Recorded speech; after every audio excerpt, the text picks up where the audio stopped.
আমার ছেলে এই ভার্সিটিতে লেখাপড়া করে অনেক বড় হবে, আমাদের বড় আশা পূরণ হবে। আমার আর ছেলে আজকে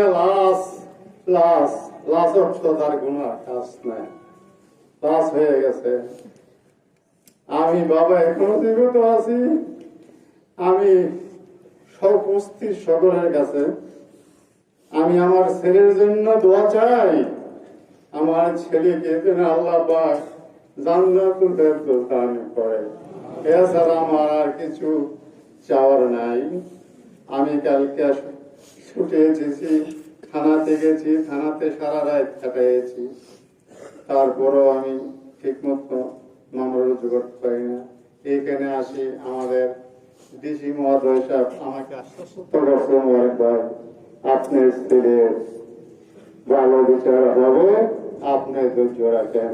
আমি স্যারের কথার উপর আশ্বস্ত হয়ে আমি স্যারকে কথা বললাম যে প্রত্যেকটা খুনির বিচার চাই। আমার ছেলেকে একজনে মারছে, আরেকজনের বিচার আমি চাই না।